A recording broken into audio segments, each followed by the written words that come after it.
Okay, hi everyone. Today we're here with Joseph McInnes. He's an international athlete from Scotland, and he's played at the junior college Division II, NCAA Division II level, and the NAIA level. So today we're just going to talk with him a little bit about his recruiting process, what it's like as an international athlete, and some of his tips for incoming athletes. So to start off, can you talk briefly about the differences of college soccer that you played at and sort of the differences between them? Sure. So I started at the junior college level. Obviously it's for just freshmen and sophomore. So by and large, it's mainly younger players. Um, After 2 years at junior college, I moved on to NCAA Division II. And one of the main differences I found initially were the fact it was far more athletically driven than the junior college level. There was a large emphasis on constantly being in the weight room, um, more of an emphasis on fitness tests than JUCO was. And then after 1 year at NCAA Division II, I'm now currently in NAIA school. Um, NAIA is a lot more international than NCAA and even JUCO for that matter.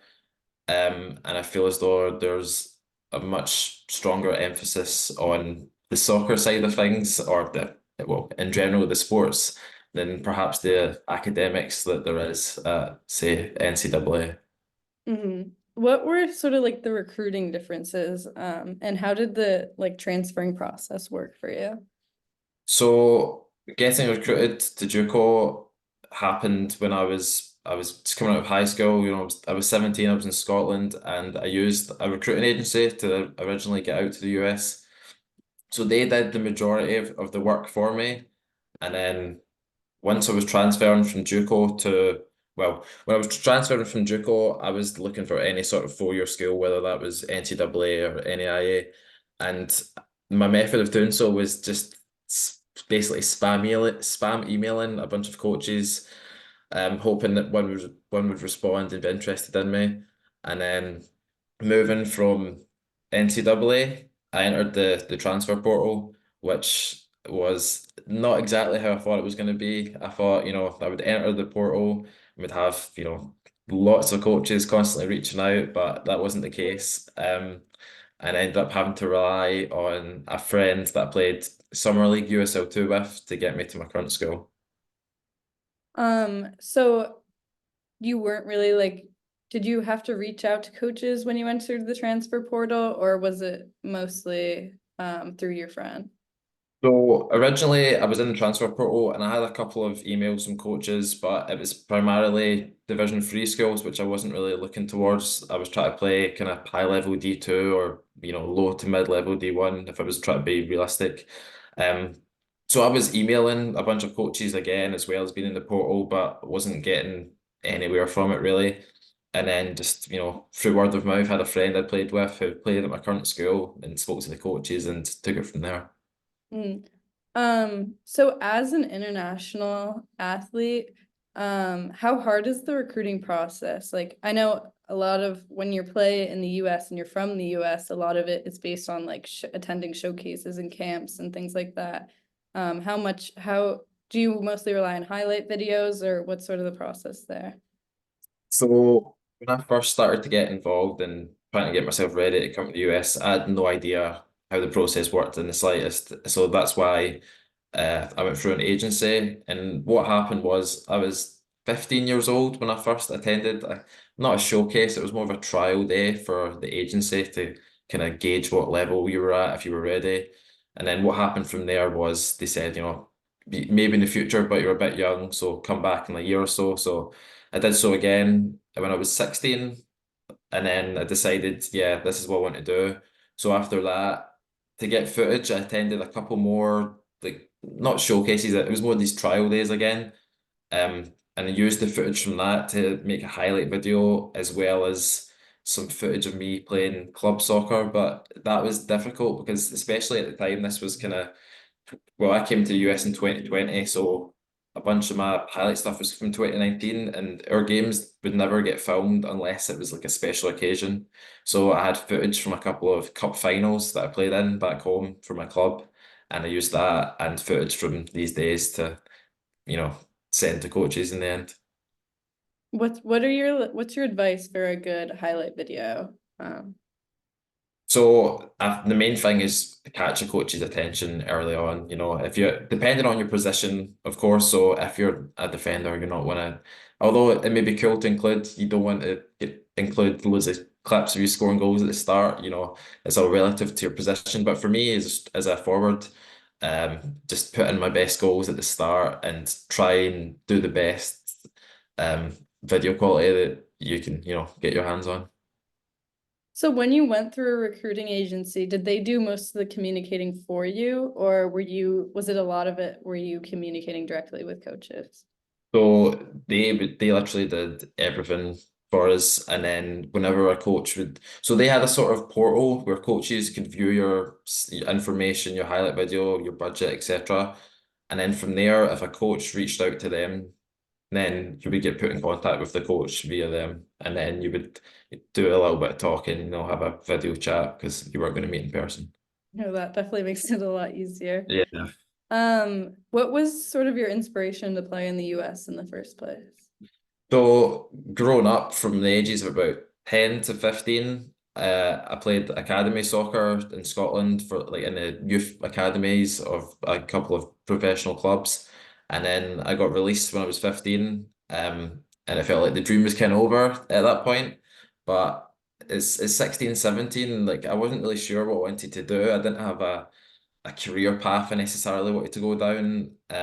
I wanted to keep on playing soccer, but there isn't a like for like setup in Scotland that can combine your education and playing at a decent level. So at that point, I kind of discovered the avenue of college sports and college soccer in the US and thought of it as a great way to get a degree while still playing a high level sport. Did you have your sights set on JUCO, or is that just how it ended up? So yeah, I actually did. Not necessarily because I knew much about JUCO, but the main reason was that it was in my mind it was only 2 years, and in my parents' eyes, they thought it would be better for me to, go in at the shallow end. After 2 years, you can just come home if you don't like it. Mhm. But from the moment I got there, I loved it and knew that there was no way I was going to go home after 2 years, and then moved to transfer after that. What are like the playing levels differences at the JUCO level versus NCAA versus NAIA? In terms of just the overall quality. Yeah. So I find it still to this day, I find it very hard to compare, even though I've played in three separate divisions, but it just depends. Like for me, my junior college team, especially the coaching, but the team was better, was definitely on a par, if not probably better than my NCAA Division II school. So I think that if you're a nationally ranked team at any level of college soccer, like you're gonna be able to compete with other divisions, but apart from maybe like the kind of top 25, top 30 Division One schools, I reckon that top JUCOs could compete with top D2 schools and mid-level D1 schools. What about at the NAIA level? So I would say top NAIAs are probably like a bit better than top JUCOs. I would say they're able to compete 100% with mid-level Division One schools, and to an extent to top D1 schools, but they're probably they're the best of the best really. But it's still a great level. Yeah. What made you want to transfer from your division, like NCAA, to the NAIA level? So. Like I said before, I loved my time at JUCO. I had a top coach, loved every moment of it. And then I played USL 2 that summer.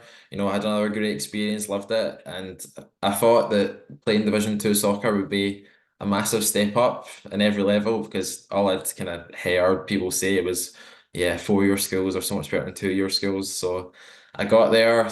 I loved the facilities, everything was brilliant. Everything was great until the actual football, the soccer started. Um, to be honest, didn't think the coaching was up to standard. It was like a total letdown, especially because I had an expectation because JUCO was so good. I thought the coaching at D2 would be so much better, but it wasn't. I still played, but I got increasingly frustrated as the season went on. We didn't have a good season. Felt as though personally I could be doing better somewhere else, and that's what, led Mhm. to me. Did you think about going to a different NCAA school, or what made you go to NAIA? So yeah, I was open to multiple divisions. I was open to going well, certainly Division One, obviously, but realistically, like top level Division Two. And I had a couple of looks from schools, but after talking to coaches, nothing quite came to substance. Mhm. Um, and I knew about my current school because I had, like I said, I had a friend that played here, and after speaking to him and having him vouch for the place, the coaches, I thought, yeah, for me, it would be better playing in a different division, but competing to win things and then just kind of Okay. treading water at a perceived better level. Right. What's the time commitment like at the different levels? So in JUCO, each school is obviously different, but speaking from my personal experience, at JUCO we didn't there was no mandatory weights or workouts ever. We would only ever play soccer. So an average day at JUCO was, wake up 8 a.m., go to class till 12, 1 p.m., and then we would have practice from 3 till 5, and then that would be kind of the day done in terms of soccer. Division two is a little bit different. Like I alluded to before, massive emphasis on workouts. We would have twice a week, we would have 6 a.m. workouts, which not for me. I Yeah. prefer being on the pitch, not the weight room. So sorry, not 6 till 8, 6 till 7, and then quick bite to eat, and then practice at 8 till about 10. So like the mornings were hectic, and then after that would be class, but then another emphasis on recovery and everything. So it was really professional, but just not quite what I was looking for. And then NAIA, it differs because in the fall we had no mandatory weights. We would just, class and then afternoon practice. Whereas now in the spring, there's a bit more of an emphasis on workouts, weights. We work out 3 times a week in the morning, but in season, that's not the case at all. So overall, the NCAA, in my experience, definitely has the biggest time commitment. Hmm. What's the academic, or is there any difference in the academics, or is it mostly the same? So I would say that in general, like speaking to my friends and stuff, university in the US is a lot easier than it is back home, funnily enough. But JUCO, it was pretty straightforward. My NCAA school was a pretty decently prestigious school academically, so it was a little bit harder, but it wasn't a drastic change. And then I would say my NAIA school was on par with JUCO. It's pretty straightforward. Hmm. How's it, I don't, just from what you've heard from your friends, how is it different from Scotland or other countries? So for me, the main difference would be that in the US, you have to do a bunch of your gen eds, your general classes, whereas in Scotland and the rest of the UK, like once you reach the age to go to college, university, you you focus on what you're going to get a degree for, like you focus on your field of study. Hmm.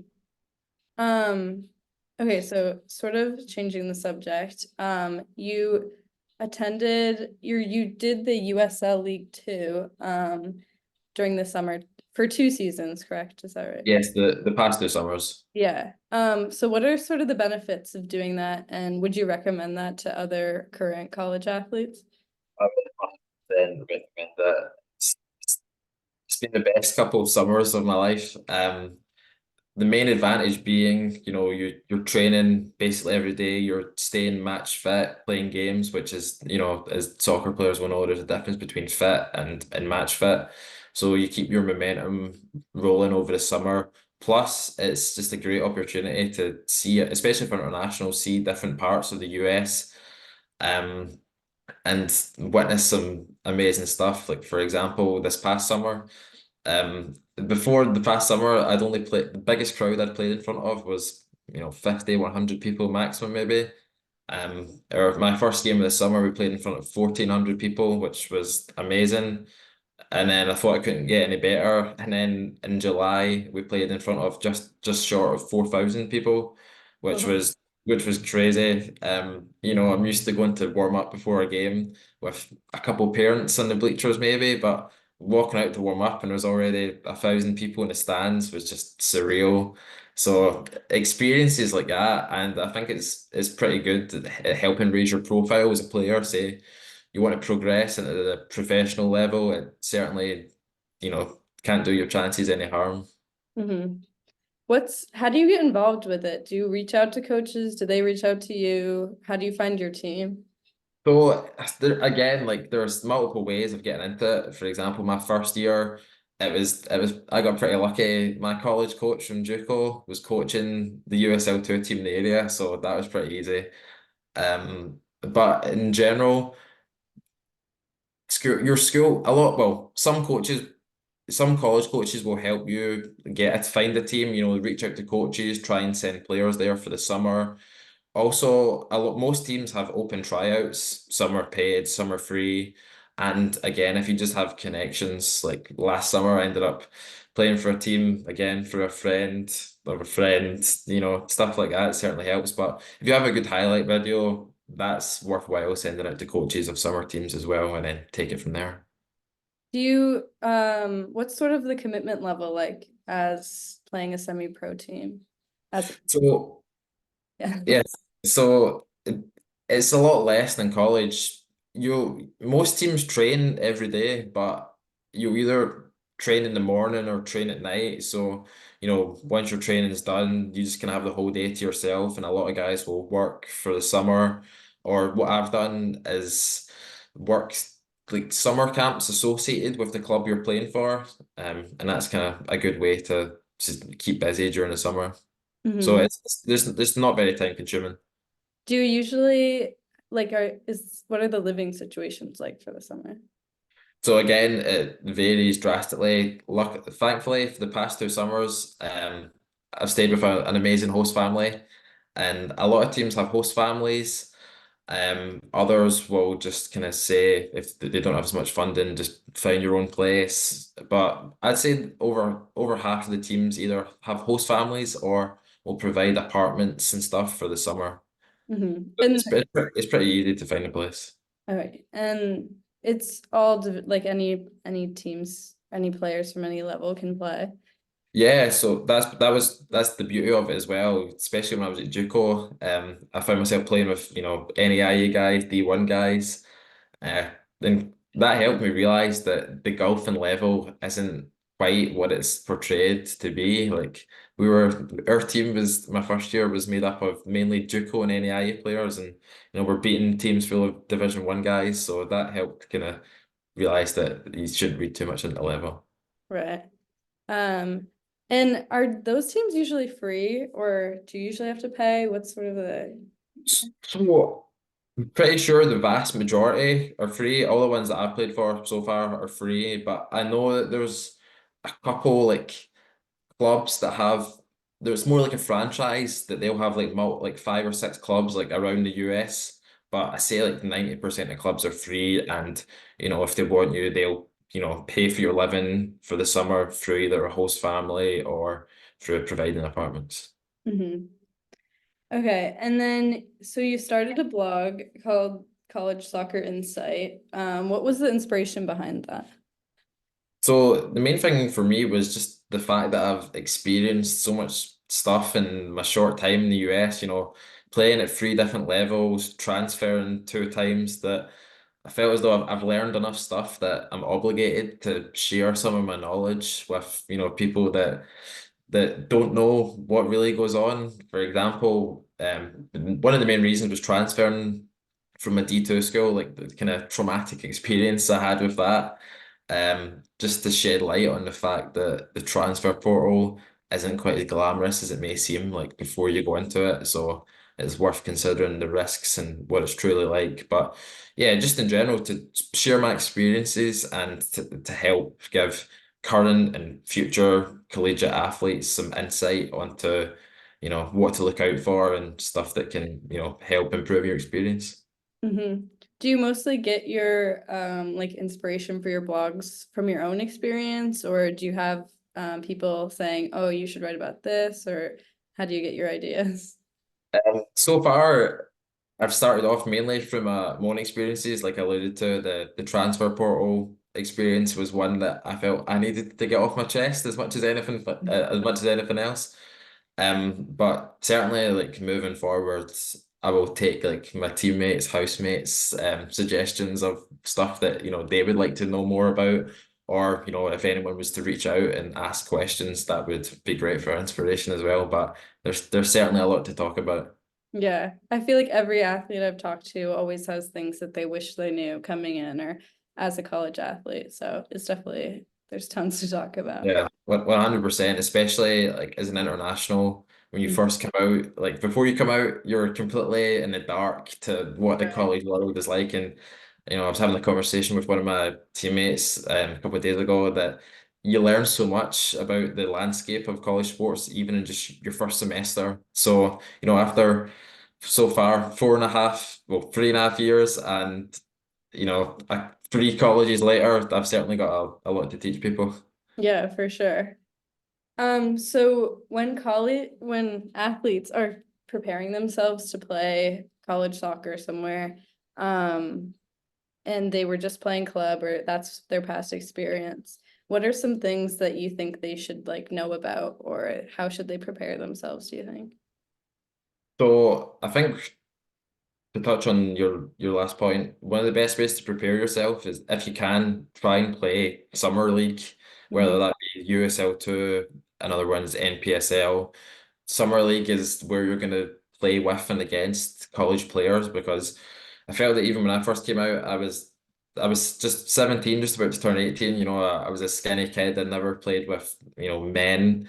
So getting experience playing with, adults is certainly worthwhile.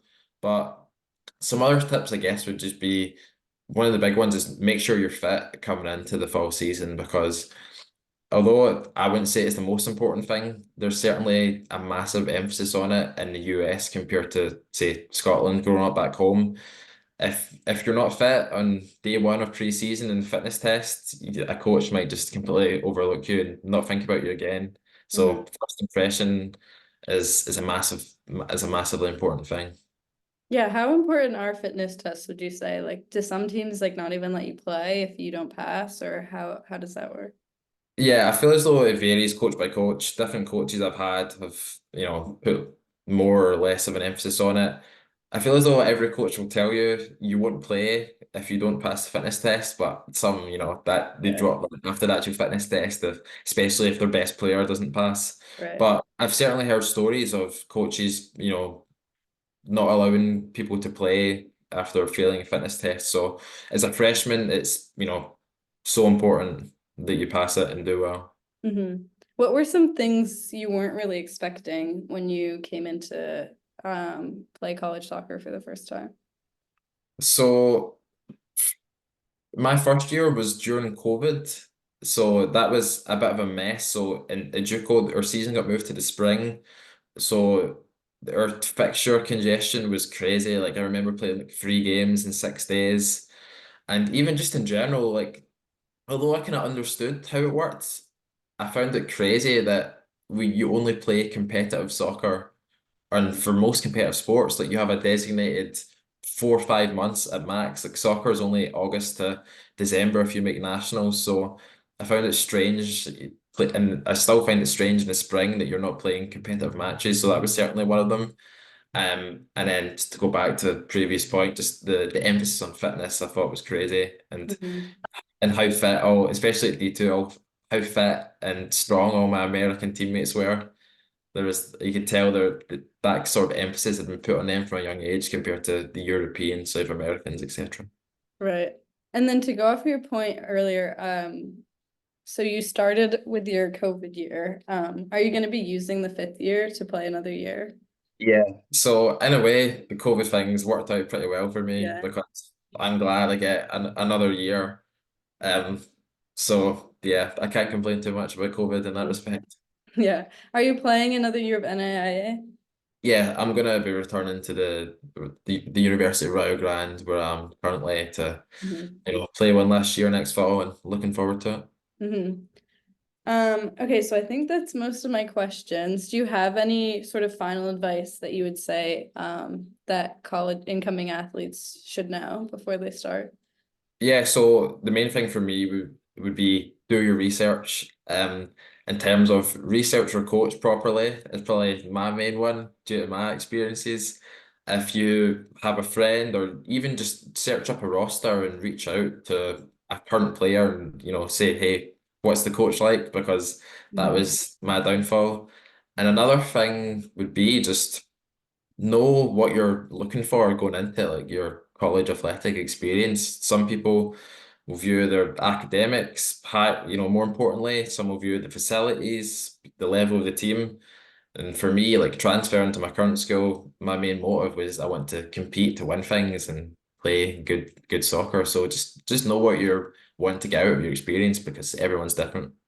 Yeah, that's great advice. Well, thank you so much. I'm so glad we got to hear about all your experiences because not many people have gone through all the things that you have. Of course. So thanks so much for talking with us. Yep, no problem. Thank you too.